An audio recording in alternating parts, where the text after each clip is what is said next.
The one social media mistake that is killing your growth, and this is how to fix it right now. You might be thinking that posting more will help you generate leads, will help you connect with people, but you are actually making things even worse. And if you don't fix this one mistake, it will cost you your brand, it will make people not to connect with you, it will make your content to be ignored by even the right people. That one mistake is talking to everyone instead of talking to the right people. Instead of you to talk to a specific audience, you are speaking to everyone, and that is the kind of mistake that is killing your brand. At a time, people will end up being confused. Oh, who is this person? What is this person doing? And that is why you end up not even getting recognized. Most people post generic content hoping to attract anyone, but that is the fastest way to get ignored. If your content doesn't align, doesn't feel seen, doesn't feel related with anyone, it will not make them feel like it was made for a specific audience.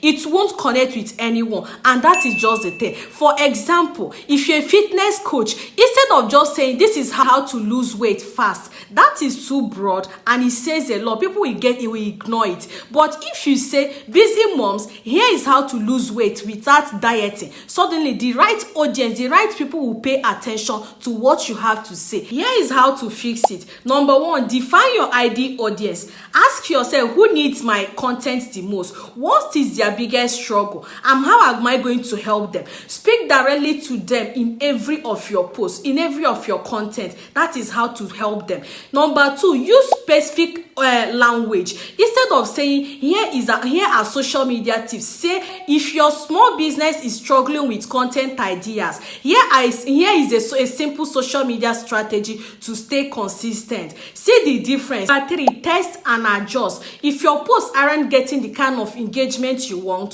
tweak your messaging. Ask your audience question. Check what type of content is resonating with them the more. This is how to find out what is working on your content and what is working for your audience and what is not working. And by doing all of these things, you will find out that your content is getting the kind of tractions you want. And here is the thing. This is just one mistake that is killing your social media growth without even you realizing it. If you find this video helpful, kindly subscribe to this channel. Give me a thumbs up, like this video so that YouTube can push this video to the right audience. Okay, thank you so much, and I will see you in my next video.